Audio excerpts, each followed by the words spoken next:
चलिए हम लोग सेशन शुरुआत करते हैं, है ना। तो नेक्स्ट हमारा हो जाएगा मेहराब वैज्ञानिक विधि पर पहली बार प्रयोग जो है, पहली बार प्रयोग।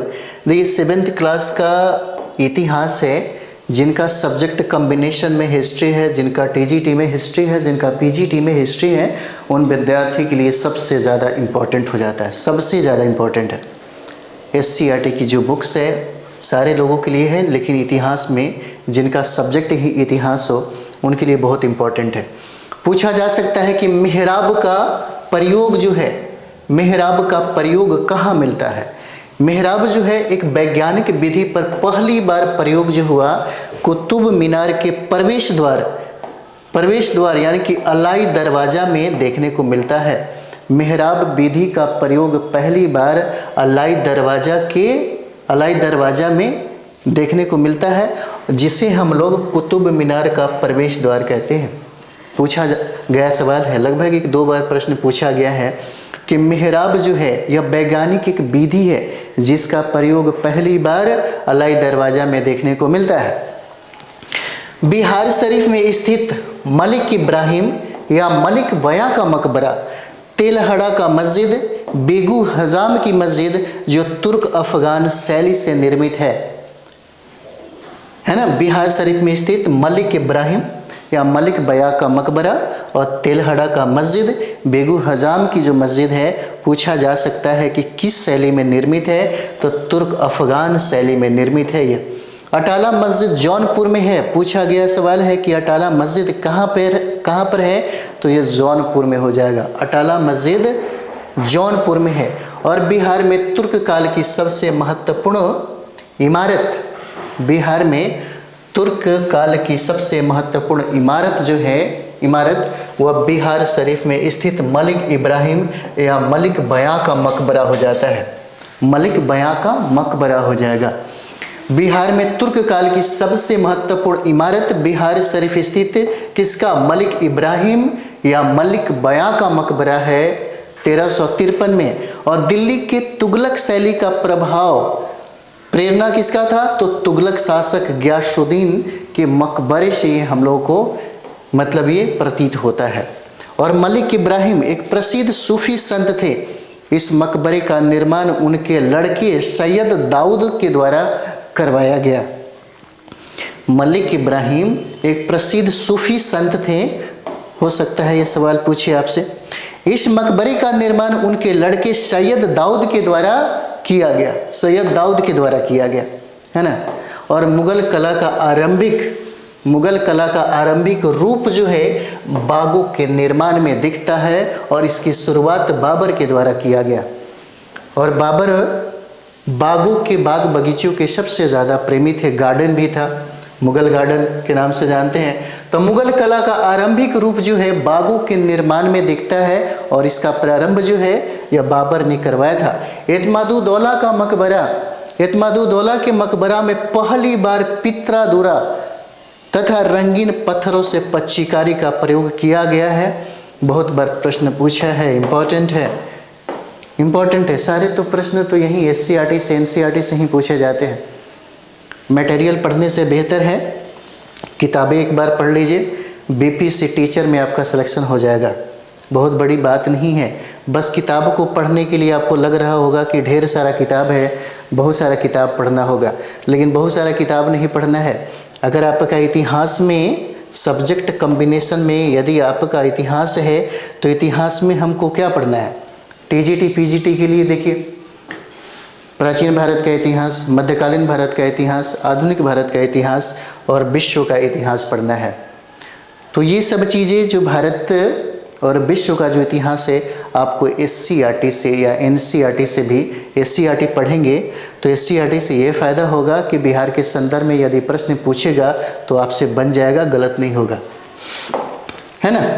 तो एतमादुद्दौला के जो मकबरा में पहली बार पित्रा दूरा का इस्तेमाल किया गया, प्रयोग किया गया, पूछा जाता है यह पहली बार पित्रा डोरा का इस्तेमाल किस मकबरे में किया गया, तो एतमादुद्दौला के मकबरे में किया गया। और एतमादुद्दौला जो है यह नूरजहाँ के पिता है।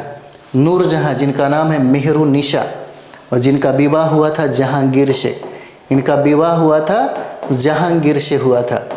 और बाद में इन्होंने जहांगीर को अपने नियंत्रण में करने के बाद एक नूरजहां गुट बना ली और उसी गुट में अपने पिता, माता, भाई और अपने दामाद को भी शामिल कर लिया नूरजहां ने। तो एतमादुद्दौला का जो मकबरा बनवाया ये नूरजहां के द्वारा ही बनवाया गया यहाँ पर। और इसमें एतमादुद्दौला के मकबरा में सबसे पहली बार पिटरा डोरा का इस्तेमाल किया गया और रंगीन पत्थरों से पच्चीकारी का प्रयोग भी इसी मकबरा में किया गया है। नेक्स्ट, शाहजहां ने दिल्ली में शाहजहांबाद नामक नवीन नगर की स्थापना किया 1638 ईस्वी की। शाहजहां ने दिल्ली में शाहजहांबाद नामक नवीन नगर की स्थापना की और 1638 ईस्वी में प्रशासनिक भवन के रूप में लाल किला का निर्माण भी इसी ने करवाया था। लाल किला का निर्माण बहुत बार पूछा हुआ सवाल है कि लाल किला का निर्माण किसने करवाया, तो ये शाहजहां के द्वारा करवाया गया। और औरंगजेब ने लाल किला में, यह भी पूछा गया सवाल है, इंपॉर्टेंट है, औरंगजेब ने लाल किला में मोती मस्जिद एवं पत्नी की याद में महाराष्ट्र के औरंगाबाद में बीबी का मकबरा भी बनवाया। किसने, एक बार और देख लीजिए, औरंगजेब ने लाल किला में, और लाल किला का निर्माण करवाया शाहजहां ने लाल किला का निर्माण करवाया। और यह लाल किला है दिल्ली में है ना, यह दिल्ली में है लाल किला जिसका निर्माण करवाया शाहजहां। और इसी दिल्ली के लाल किला में मोती मस्जिद बनवाई थी औरंगजेब। और औरंगजेब ने अपने पत्नी की याद में महाराष्ट्र के औरंगाबाद में बीबी का मकबरा भी बनवाया। किसने, औरंगजेब ने मोती मस्जिद जो बनवाई लाल किला में, अक्सर सवाल पूछा जाता है ना, बहुत बार यह सवाल जो है पूछा गया है। चलिए अगला पॉइंट हम लोग देखेंगे, मुगल शैली का बिहार में सबसे सुंदर उदाहरण।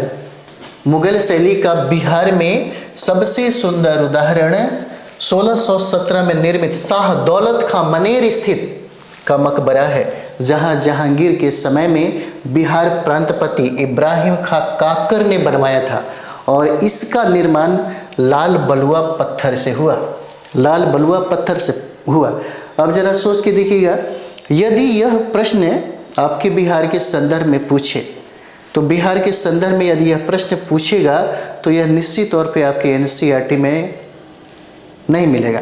लेकिन बिहार सरकार का जो किताब है, एससीईआरटी का जो किताब है, एससीईआरटी किताब में यह पूछेगा, लिखा हुआ है। अगर प्रश्न बीपीसी यहाँ से उठा लिया तो समझिए कि आप एनसीईआरटी और कोई भी मटेरियल पढ़े हैं तो बिल्कुल नहीं बना पाएंगे, है ना, बिल्कुल नहीं बन पाएगा।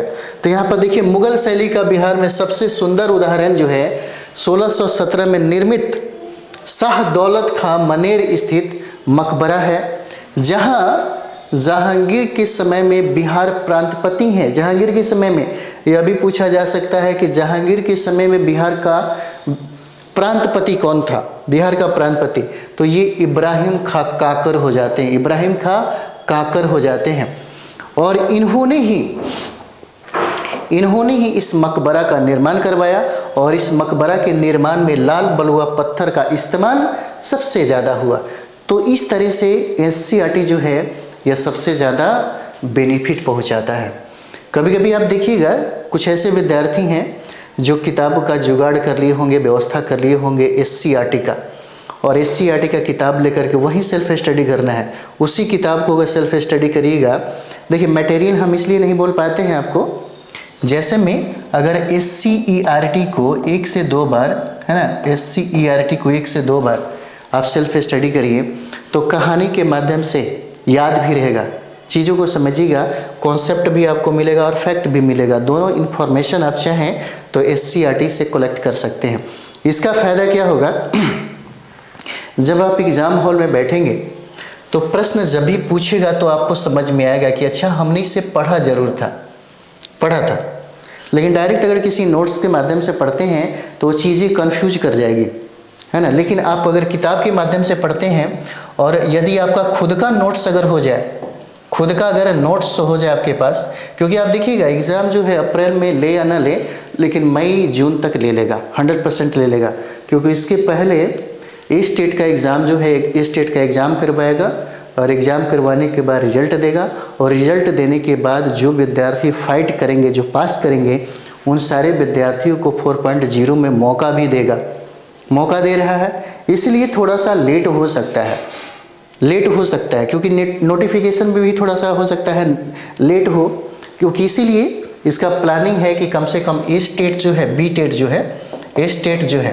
ना, ए स्टेट और बी टेट का जो एग्ज़ाम है, और ए स्टेट का तुरंत ही इसी माह में विज्ञापन आपको दे देगा, क्योंकि यह जो मामला है कोर्ट में चल रहा है। अधिकतर मामला तो कोर्ट में ही चला जा रहा है। बिहार सरकार बोलती कुछ और करती कुछ और है। शिक्षा मंत्रालय में भी कुछ बोला कुछ और जाता है और कहा कुछ और जाता है। बोला गया कि ठीक है, हम इस साल में 1 बार या 2 बार एग्ज़ाम कंडक्ट कराएंगे, और बी टेट के बारे में भी कहा गया कि ठीक है, दिसंबर में हम इसका विज्ञापन निकाल देंगे, इन सारे बच्चों को, इन सारे विद्यार्थियों को मौका देंगे 4.0 में, और अभी तक कुछ हो नहीं पा रहा है ना। तो फिर इसका जो मामला है अभी कोर्ट में चल रहा है, कोर्ट में चल रहा है, और कोर्ट में जो भी मामला इसका डिसीजन आएगा विद्यार्थी के हित में ही आएगा। इसलिए आप लोग अपना अगर तैयारी करना शुरू कर दिए हैं तो तैयारी करिए, बहुत अच्छा अवसर है, यहाँ पे आपको मौका मिलेगा, है ना। तो ये सब बात है। चलिए आगे हम लोग बढ़ते हैं।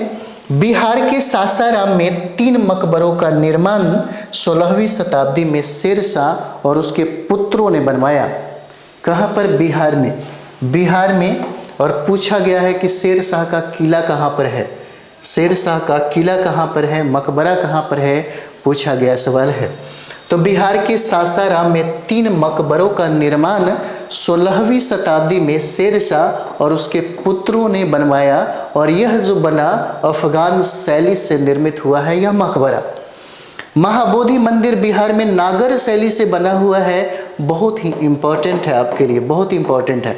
महाबोधि मंदिर जो है, महाबोधि मंदिर बिहार में नागर शैली में बना हुआ। फैक्ट को याद करते जाइए, फैक्ट को याद करते जाइए, 1 बार 2 बार देखते जाइए। और सबसे अच्छा क्या रहेगा, पढ़ते समय में कुछ चीज़ें लिखा करिए, क्योंकि यहाँ पे बहुत ऐसी हो सकता है 50% चीज़ें आप जानते हैं, 50% चीज़ें हो सकता है कि आपको लगे कि शायद 50% को हमको 1-2 बार रिवाइज करना चाहिए। तो कोशिश करिए उसे लिखने का, क्योंकि बार बार PDF को पढ़ेंगे उसका कोई फ़ायदा ज़्यादा नहीं मिलेगा, लेकिन लिख करके यदि आप पढ़ते हैं तो इसका फ़ायदा सबसे ज़्यादा मिलेगा, आपको बहुत दिन तक याद भी रहेगा। और जब प्रश्न पूछेगा और 5 ऑप्शन देगा तो आपका दिमाग कहेगा कि यही आंसर सही है। लिखने से ये फ़ायदा होता है ना। तो बिहार की सासाराम में 3 मकबरों का निर्माण 16वीं शताब्दी में शेरशाह के द्वारा और उसके पुत्रों के द्वारा किया गया, और यह जो मकबरा का निर्माण हुआ वह अफगान शैली में निर्मित किया गया था। महाबोधि मंदिर बिहार में नागर शैली में निर्मित है।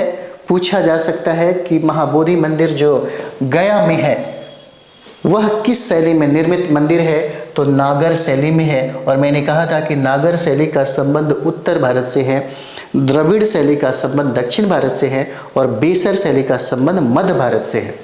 तो मंदिर का सबसे अच्छा उदाहरण यहाँ पर हम लोग देखते हैं, क्या है मंदिर का सबसे अच्छा उदाहरण। तो यहाँ पर देखिए, एक है बुलंद दरवाज़ा किसने बनवाया, बुलंद दरवाज़ा किसने बनवाया, तो बुलंद दरवाज़ा बनवाया अकबर के द्वारा। अभी याद करिए, क्या दिक्कत है कि 2 बार हम ही बोल देते हैं, 1-2 बार हम ही बोल देते हैं, बस थोड़ा सा ध्यान लगा करके आप पढ़ते जाइए, है ना। 1-2 बार देखते जाइए, फिर काफ़ी है, बहुत है, एनफ है ना। बुलंद दरवाज़ा अकबर ने बनवाया। अकबर का लाल किला, यानी कि यहाँ पे देखिएगा आगरा का जो किला बना, आगरा का जो लाल किला बना, आगरा का लाल किला जो है यह अकबर के द्वारा बनवाया गया। और इसी लाल किले में जो मोती मस्जिद बना था वह शाहजहां के द्वारा बनवाया गया। तो बुलंद दरवाज़ा अगर पूछे तो अकबर हो जाएगा, और अकबर का किला, आगरा का किला अकबर के द्वारा बनवाया गया। और हुमायूं का मकबरा जो है हाजी बेगम के द्वारा, और इत्मादुद्दौला का मकबरा खुद इनकी बेटी के द्वारा निर्मित हुआ, और इनकी बेटी का नाम था नूरजहां, जिनकी विवाह हुआ था मुग़ल बादशाह जहांगीर के साथ, और जहांगीर पुत्र हैं अकबर के, है ना। तो बुलंद दरवाज़ा पूछेगा, बुलंद दरवाज़ा के बारे में 1-2 बार सवाल पूछा गया है कि बुलंद दरवाज़ा का निर्माण किसने करवाया, अकबर ने करवाया। आगरा का किला किसने स्थापित किया? अकबर ने करवाया। और हुमायूं का मकबरा हाजी बेगम के द्वारा करवाया गया। और इत्माद-उद-दौला का मकबरा नूरजहां के द्वारा करवाया गया। और इसी इत्माद-उद-दौला के मकबरा में पहली बार पितरा-दुरा का इस्तेमाल किया गया, प्रयोग किया गया। ये भी प्रश्न पूछे जाते हैं, इम्पॉर्टेंट है ना। ये भी प्रश्न जो है पूछे जाते हैं, इम्पॉर्टेंट है। ये सब याद रख लीजिएगा, ज़्यादा फायदा होगा। ताजमहल है ना, प्रेम का प्रतीक माना जाता है इस मकबरे को। और ये ताजमहल जो है शाहजहां के द्वारा बनवाया गया, शाहजहां के द्वारा बनवाया गया। ये अजूबा है, कमाल का है ये, है ना। यहाँ पर लोग, बहुत सारे लोग जाते हैं यहाँ पर देखने के लिए। लाल किला का निर्माण शाहजहां के द्वारा किया गया। और यह लाल किला बना दिल्ली में। दिल्ली का लाल किला अगर पूछे, दिल्ली का लाल किला किसने बनवाया? तो शाहजहां के द्वारा बनवाया गया। लेकिन यदि आगरा का किला पूछे तो आगरा का किला अकबर के द्वारा बनवाया गया। और इसी दिल्ली के लाल किले में मोती मस्जिद बनवाया गया औरंगजेब के द्वारा। औरंगजेब के द्वारा बनवाया गया मोती मस्जिद, मोती मस्जिद बनाया गया, मोती मस्जिद बनाया गया। हो सकता है आपसे पूछे, है ना, मोती मस्जिद। अटाला मस्जिद का निर्माण किसने करवाया? तो इब्राहिम शाह सरकी के द्वारा बनाया गया। इब्राहिम शाह सरकी के द्वारा अटाला मस्जिद का निर्माण करवाया गया। अटाला मस्जिद पूछा गया है, अटाला मस्जिद का निर्माण किसने करवाया? तो इब्राहिम शाह सरकी के द्वारा करवाया गया। और अलाई दरवाज़ा, अलाई दरवाज़ा भी पूछा गया है। अलाई दरवाज़ा का निर्माण किसने किया? अलाउद्दीन खिलजी के द्वारा किया गया है, अलाई दरवाज़ा। और यहाँ पर कोणार्क मंदिर बनवाया गया नरसिंह देव प्रथम के द्वारा। नरसिंह देव प्रथम के द्वारा कोणार्क मंदिर बनाया गया। और आराम बाग जो बना वह बाबर के द्वारा बनाया गया। तो ऐसे सवाल जो है पूछे जाते हैं। ताजमहल किसके द्वारा? शाहजहां के द्वारा। लाल किला जो दिल्ली में है, शाहजहां के द्वारा। अटाला मस्जिद इब्राहिम शाह सरकी के द्वारा। अलाई दरवाज़ा किसके द्वारा बनाया गया? अलाउद्दीन खिलजी के द्वारा। और कोणार्क मंदिर नरसिंह देव प्रथम के द्वारा बनाया गया। और आराम बाग जो है बाबर के द्वारा निर्मित है, या आराम बाग, है ना, आराम बाग जो है। उसके बाद यहाँ पर देखिए जगन्नाथ मंदिर, जगन्नाथ मंदिर का निर्माण गंगदेव के द्वारा किया गया। जगन्नाथ मंदिर, जगन्नाथ मंदिर जो है ये गंगदेव के द्वारा किया गया, इंपॉर्टेंट हो जाएगा। और देखिए यहीं पर कहता है कि आगरा का किला किसने बनवाया? तो आगरा का किला जो है अकबर के द्वारा बनवाया गया है। आगरा का किला अकबर के द्वारा बनवाया गया, है ना। चलिए आगे बढ़ा जाए। अध्याय हम लोग यहाँ पर देखेंगे। आपके पास SCERT का किताब होगा 7th क्लास का, तो अध्याय 6 पढ़िएगा। अध्याय 6 में शहर, व्यापारी और कारीगर ये टॉपिक हो जाता है ना, वहाँ से पढ़िएगा। तो यहाँ पर बादशाह जहांगीर ने अपनी आत्मकथा तुजुके जहांगीरी लिखा। तुजुके जहांगीर की रचना किसके द्वारा किया गया? तो यहाँ पर देखिए जहांगीर ने अपनी आत्मकथा लिखा जिसका नाम है तुजुके जहांगीरी। तुजुके जहांगीरी। वृंदावन कहाँ पे है? उत्तर प्रदेश में हो जाएगा। वृंदावन कहाँ पे? उत्तर प्रदेश में। और माउंट आबू कहाँ पे है? तो राजस्थान में। सोमनाथ का मंदिर कहाँ था? तो सोमनाथ का मंदिर गुजरात में, गुजरात में, है ना। तो मुगल काल में रुपया और दाम मुख्यतः क्या थी? मुद्रा थी, मुद्रा। मुगल काल में अगर पूछे कि रुपया और दाम क्या था, तो यह मुद्रा था मुगल काल में। और 17वीं शताब्दी में फ्रांसीसी यात्री बर्नियर, 17वीं शताब्दी में फ्रांसीसी यात्री हैं। यह भी पूछा जा सकता है कि बर्नियर का संबंध किससे है ना। तो बर्नियर का जो संबंध है, क्या बर्नियर पुर्तगाली थे या अंग्रेजी से या डच थे या फ्रांसीसी थे? यह भी पूछा जा सकता है आपसे,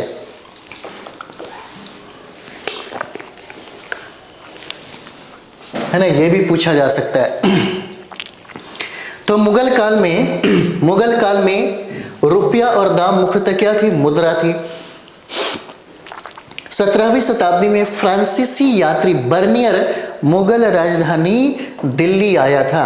और ढाका का मलमल सारे संसार में अपनी बारीकी के लिए प्रसिद्ध था। ढाका का जो ढाका का जो मलमल है ये सारे संसार में अपनी बारीकी के लिए प्रसिद्ध था। और दक्षिण भारत में कांचीपुरम, दक्षिण भारत में कांचीपुरम एवं मसूलीपट्टनम सूती वस्त्र निर्माण के मुख्य केंद्र थे। पूछा जा सकता है आपसे, पूछा जा सकता है कि दक्षिण भारत में कांचीपुरम और मसूलीपट्टनम सूती वस्त्र का निर्माण केंद्र, ये भी पूछा जा सकता है सूती वस्त्र का निर्माण केंद्र दक्षिण भारत में कहाँ कहाँ, तो कांचीपुरम और मसूलीपट्टनम हो जाएगा। खंभात के रेशमी कपड़े की मांग इतनी अधिक थी कि अलाउद्दीन खिलजी को उसकी बिक्री नियंत्रित करनी पड़ी थी। उसकी बिक्री जो है नियंत्रित करनी पड़ी थी। यहाँ पर कहता है कि खंभात के रेशमी कपड़े, यहाँ पे एक समय में आप देखिएगा कि रेशम के कपड़े जो भारत में मलमल के जो कपड़े बनाए जाते थे, है ना, उसकी सबसे ज़्यादा प्रसिद्धि थी। सूती वस्त्र जो बनाए जाते थे, भारत इसके लिए जाना जाता था। कहा जाता है कि यूरोप की जो महिलाएं थी इस मलमल रेशमी कपड़े की इतनी दीवानी थी कि अपना सब कुछ लुटाने को तैयार थी इसके लिए। और ऐसा हुआ भी कि यूनान और यूरोप की सबसे कीमती चीज़ें उसने इस रेशमी वस्त्र और मलमल के कपड़ों में उसने अपना बर्बाद कर दिया, उसने लुटा दिया। और हमारा भारत सोने हीरे मोतियों का खजाना बन गया, भंडारण बन गया। और यही वजह था कि प्लिनी ने रोते हुए इस बात को सबसे ज़्यादा इजहार किया कि कितनी इसमें कितनी बेवकूफ़ी थी यूनान और यूरोप की महिलाओं में कि मात्र एक छोटी सी चीज़ के लिए, छोटी सी वस्तु के लिए, सोचिए उसने ये कहा था कि दुनिया की सबसे कीमती चीज़ें दे करके यहाँ के रेशमी वस्त्र और रेशमी जो मलमल के जो वस्त्र है उसको खरीदा था महिलाओं ने, है ना। तो भारत के खंभात के रेशमी कपड़े की मांग इतनी ज़्यादा बढ़ गई कि अलाउद्दीन खिलजी को उसकी बिक्री नियंत्रित करनी पड़ी थी, है ना। चलिए आगे बढ़ा जाए। बिक्री नियंत्रित करनी पड़ी थी, है ना।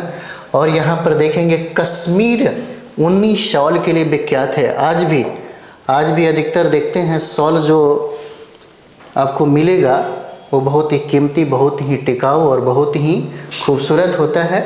और इसमें गर्मी भी बहुत ज़्यादा लगते हैं क्योंकि ये फेमस है, सबसे ज़्यादा प्रसिद्ध है। कश्मीरी ऊनी शॉल के लिए विख्यात था।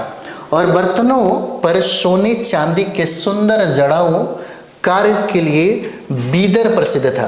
बीदर, यहाँ से प्रश्न पूछे जाते हैं, जैसे बीदर किसके लिए प्रसिद्ध था? दक्षिण भारत में जब जाएंगे तो बीदर किसके लिए प्रसिद्ध था? तो बर्तन यहाँ पर बनाए जाते थे, उसी बर्तन पर सोने चांदी के सुंदर जड़ाऊ का कार्य किया जाता था। और इसके लिए सबसे ज़्यादा विख्यात था कौन? बीदर। और यहाँ पे कांस्य की बनी जो चोलकालीन मूर्तियाँ जो है, चोलकालीन मूर्तियाँ कारीगरी का उत्कृष्ट नमूना है। चोलकालीन जो मूर्तियाँ हैं कांस्य की बनी हुई हैं। याद रखिएगा, पूछा जा सकता है कि चोलकालीन मूर्तियाँ जो है किसका बना हुआ है? तो ये कांस्य का बना हुआ है। और कांसा जो है, कांसा बनता है तांबा और टीन को गला करके बनाया जाता है। और यह बनाने की जो कला है, सबसे पहले इस दुनिया में, सबसे पहले इस भारत में हड़प्पा वासियों को इस तकनीक का ज्ञान हुआ। और हड़प्पा वासियों ने ही पूरी दुनिया में इस कांसा का प्रयोग जो है, कांसा का जो तकनीक है, इससे अवगत कराया। और यही वजह है कि हड़प्पा सभ्यता को कांस्ययुगीन सभ्यता के नाम से भी जाना जाता है। तो कांस्य कला की सबसे बड़ी उत्कृष्टता जो है वह चोलकालीन मूर्तियों में दिखती है। और इसके लिए सबसे ज़्यादा उत्कृष्ट नमूना जो तैयार किया, यानी कि कारीगरों का जो उत्कृष्टता है, कारीगरी शिल्प कला में वह उन्नत स्थान हासिल कर लिए। और कांस्य मूर्तियाँ लुप्त मोम विधि से बनाई जाती है। पूछा जा सकता है कि लुप्त मोम विधि से यह मूर्तियाँ जो है वह बनाई जाती है। यहाँ पर है ना, ईस्ट इंडिया कंपनी, ये हो जाएगा हमारा ईस्ट इंडिया कंपनी है ना। तो चलिए ईस्ट इंडिया कंपनी हम लोग शुरुआत करेंगे, है ना। ये हमारा प्रारंभ होता है, अभी बहुत सारा चीज़ें हैं। हम लोग कंप्लीट कोशिश करते हैं इसको समाप्त करने का, है ना।